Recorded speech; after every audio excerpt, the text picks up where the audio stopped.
नमस्कार दोस्तों, स्वागत है आपका हमारे YouTube चैनल आचार्य अशोक पिलोदिया पर। आज हम पढ़ने जा रहे हैं क्लास 7 का चैप्टर 8 त्रिवर्ण है ध्वज है।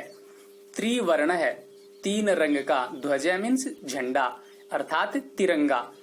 नाम सुनते ही मन में एक उत्साह उत्पन्न होता है, ऐसा नाम है त्रिवर्ण है ध्वज। तो प्यारे दोस्तों, अगर आपने अभी तक इस चैनल को सब्सक्राइब नहीं किया है तो जरूर करें। तो चलिए शुरू करते हैं। केचन बालकाः काश्चन बालिकाश्च स्वतंत्रता दिवसस्य ध्वजारोहण समारोहे सोत्साहं गच्छन्तः परस्परम संलपन्ति। कुछ बालक और कुछ बालिकाएं स्वतंत्रता दिवस के ध्वजारोहण समारोह पर सोत्साहम उत्साह पूर्वक, गच्छन्ते मीन्स जाती हुई, आपस में समलपंती मीन्स वार्तालाप कर रही हैं। तो देखिए इसमें सोत्साहम में गुण संधि है, से प्लस उत्साहम। गच्छन्त है, यहां पर क्षत्रिय प्रत्यय है, और समलपंती यहां पर प्रथमा का बहुवचन है और ये एक क्रिया है। ठीक है, तो सबसे पहले देवेश है। देवेश कहता है अद्य स्वतंत्रता दिवस है, आज स्वतंत्रता दिवस है। अस्माकं विद्यालयस्य प्राचार्यः ध्वजारोहणं करिष्यति। अस्माकं मीन्स हमारे, विद्यालय से मीन्स विद्यालय के, दोनों में षष्ठी विभक्ति है। प्राचार्य महोदय ध्वजारोहणम करिष्यति, यहाँ पर क्रिया धातु लिट लकार भविष्यत काल। तो हमारे विद्यालय के प्राचार्य ध्वजारोहण करेंगे। छात्राश्च सांस्कृतिक कार्यक्रमान प्रस्तोष्यन्ति, और छात्र सांस्कृतिक कार्यक्रम प्रस्तुत करेंगे। अन्ते च मोदकानि मिलिष्यन्ति, और अंत में आखिर में हमें लड्डू मिलेंगे। मोदकानि ये बहुवचन है और मिलिष्यन्ति एक क्रिया है, वही लिट लकार भविष्यत काल की, मिलेंगे। ठीक है, तो यहाँ पर जितने भी क्रियाएं इस्तेमाल की गई हैं उनमें लिट लकार का प्रयोग हुआ है, क्योंकि लिट लकार भविष्यत काल का प्रयोग आने वाले समय के लिए होता है। तो करिष्यति, मिलिष्यन्ति ये भविष्यत काल की क्रियाएं हैं। सबसे पहले डेविड है। डेविड कहता है शुचे, हे शुचि, जानासी त्वम, क्या तुम जानती हो। इसमें देखो त्वम के बाद प्रश्नवाचक चिन्ह लगाया गया है, तो इसमें क्या शब्द स्वतः ही लेना पड़ता हमें, क्या तुम जानती हो। अस्माकम ध्वज है कीदृश है, हमारा ध्वज कैसा है। कीदृश मीन्स कैसा है। सूची कहती है अस्माकं देशस्य ध्वज है त्रिवर्ण है इति, हमारे देश का जो ध्वज है, झंडा है, वो त्रिवर्ण है, तिरंगा है, 3 रंग का है। तब सलीम है। सलीम कहता है रुचे अयम त्रिवर्ण है कथम, कि हे रुचि यह तिरंगा क्यों है, मतलब तिरंगा क्यों कहलाता है। तो रुचि कहती है अस्मिन ध्वजे त्रये वर्णाः सन्ति। अस्मिन ध्वजे, दोनों में सप्तमी विभक्ति है, विशेषण विशेष शब्द है। त्रय का अर्थ होता 3, वर्णा मीन्स रंग, संति क्रिया है, बहुवचन है, हैं। इस ध्वज में 3 रंग हैं, अतः त्रिवर्ण है, इसीलिए इसे तिरंगा कहते हैं। किम त्वम एतेषाम वर्णानाम नामानि जानासी। किम मीन्स क्या, त्वम मीन्स तुम, एतेषाम मतलब इनके, वर्णानाम मीन्स रंगों का, नामानि मीन्स नाम, जानासी मीन्स जानती हो। क्या तुम इनके रंगों के नाम जानते हो। तो जैसे ही सलीम ने पूछा कि भाई इसको तिरंगा क्यों कहते हैं, तो रुचि ने बताया कि इसमें 3 रंग हैं, इसीलिए इसको तिरंगा कहा जाता है। और इनके फिर रुचि ने प्रश्न किया कि क्या भाई आप इनके रंगों के नाम जानते हैं। तिरंगा यहाँ पर देखिए बच्चों, एतेषाम वर्णानाम यहाँ पर षष्ठी बहुवचन का प्रयोग किया गया है और त्वम शब्द ने इसके अनुसार ही जानासी क्रिया लगाई गई है।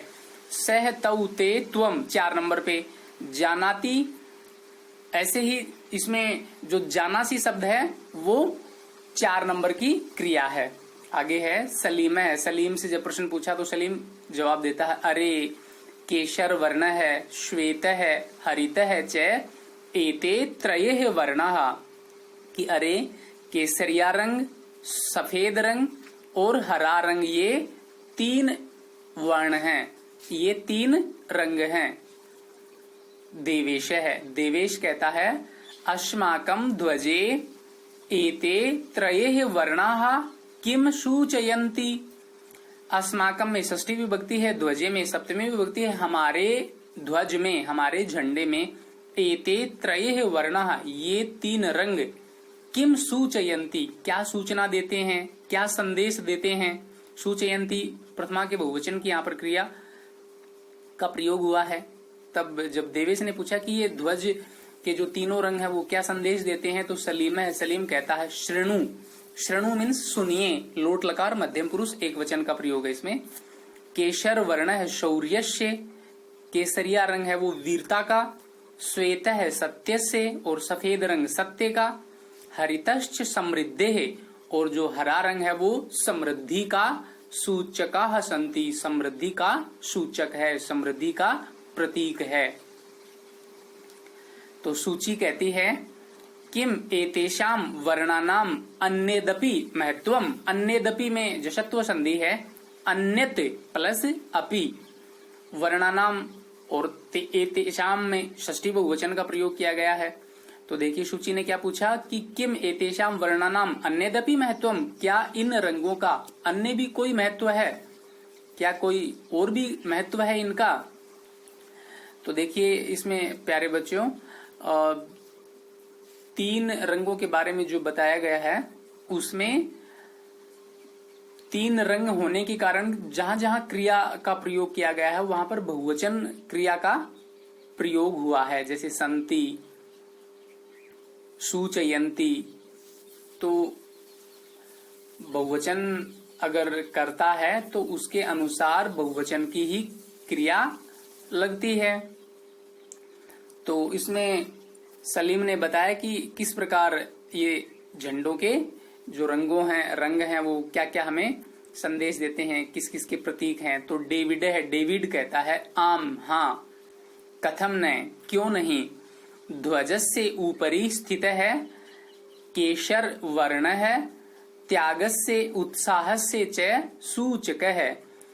तो डेविड कहता हाँ क्यों नहीं, ध्वज के जो सबसे ऊपर केसरिया रंग है वो त्याग का और उत्साह का सूचक है, उत्साह का प्रतीक है। मध्य स्थित है, श्वेत वर्ण है और बीच में जो सफेद रंग है वो सात्विकतायाः शुचितायाः च द्योतक है। वो सात्विकता अर्थात एक प्रकार से हम इसको पवित्रता कह सकते हैं। सात्विकता हम स्वच्छता के लिए भी प्रयोग करते हैं और सुचिता का अर्थ होता है पवित्रता। तो मध्य में बीच में जो सफेद रंग है वो सात्विकता और पवित्रता का द्योतक है, प्रतीक है।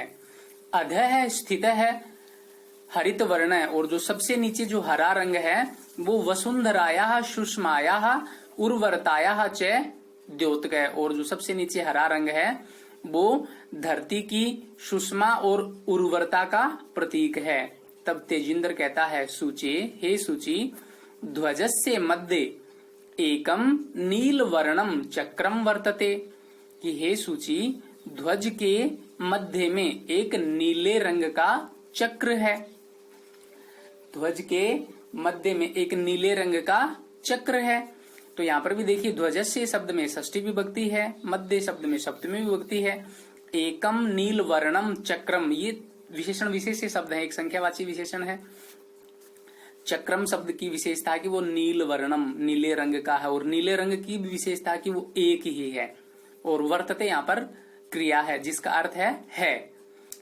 तो यहाँ पर सूची देखिए, एक तेजिंदर जब बोला था सूचे, तो यहाँ पर सूची नाम था। आगे संबोधन चिन्ह में जो इकारांत शब्द होते हैं जिसके लास्ट में ई लगती है, वो संबोधन एक वचन में ए में चेंज हो जाते हैं। जैसे सूची तो वो सूचे बन गया, अगर गति होती तो वो गते बनता।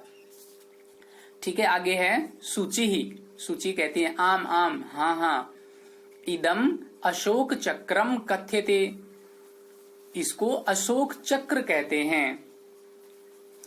एतत् प्रगते है न्यायस्य च प्रवर्तक है, और यह प्रगति और न्याय का प्रतीक है। तो अशोक चक्र किसका प्रतीक है? प्रगति और न्याय का। अगर आपसे परीक्षा में प्रश्न पूछते हैं तो आप उत्तर दे सकते हैं।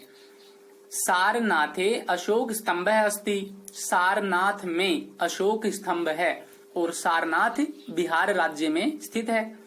तो सारनाथे कुत्र अशोक स्तंभ है कुत्र अस्ति, तो आपका उत्तर होगा सारनाथे। तस्मात् एव एतत् गृहीतम, और उसी से इसको ग्रहण किया गया है। जो सारनाथ में जो अशोक स्तंभ है, तो उसी से ये अशोक चक्र ग्रहण किया गया है। तब प्रणव है, प्रणव कहता है अस्मिन चक्रे 24 ही अराह संति, इस चक्र में 24 तिल्लियां हैं। अराह मीन्स तिल्लियां, जो हम लाइन सी देखते हैं ध्वज में, तो वो 24 हैं। तो अशोक चक्रे कति अराह संति, तो आपका उत्तर होगा 24। तब मेरी कहती है भारतस्य संविधान सभायाम 22 जुलाई 1947 तमे वर्षे समग्रतया अस्य ध्वजस्य स्वीकरणम जातम, और भारत के संविधान सभा में 22 जुलाई 1947 ईस्वी सन में समग्रतया संपूर्ण रूप से इस ध्वज को स्वीकार किया गया था। तो आपसे अगर कोई परीक्षा में प्रश्न पूछता है कि भारतीय संविधान में इस ध्वज को कब स्वीकार किया गया, तो आप उत्तर दे सकते हैं 22 जुलाई 1947 तमे वर्षे ईस्वी सन में। ठीक है, तो इसमें भी देखिए भारतस्य में षष्ठी विभक्ति है, संविधान सभायाम यहाँ पर सप्तमी विभक्ति का प्रयोग है, वर्षे इसमें भी सप्तमी है, समग्रतया यहाँ पर तृतीय विभक्ति का एक वचन है, अस्य षष्ठी विभक्ति, ध्वजस्य में भी षष्ठी विभक्ति है, जातम यहाँ पर क्रिया का प्रयोग हुआ है। ठीक है, तो इसमें बहुत सारे जीके के भी क्वेश्चन बनते हैं कि अशोक स्तंभ कहाँ से लिया गया है, तो आप बता सकते हैं सारनाथ से। सारनाथ कौन से राज्य में है, तो बिहार में। तो आगे है तेजिंदर कहता है अस्माकम त्रिवर्ण है ध्वज है स्वाधीनतया राष्ट्र गौरवस्य च प्रतीक है। हमारा जो तिरंगा झंडा है वो स्वाधीनता और राष्ट्र गौरव का प्रतीक है। अतः एव स्वतंत्रता दिवसे गणतंत्र दिवसे च अस्य ध्वजस्य उत्तोलनम समारोह पूर्वकम भवति। इसीलिए स्वतंत्रता दिवस पर और गणतंत्र दिवस पर इस ध्वज का उत्तोलनम का अर्थ होता फहराना। तो स्वतंत्रता दिवस और गणतंत्र दिवस पर इस ध्वज को समारोह में उत्साह पूर्वक फहराया जाता है। इसीलिए कहते हैं जयतु त्रिवर्ण ध्वज, कि तिरंगे झंडे की जय हो। जयतु भारतम, भारत की जय हो।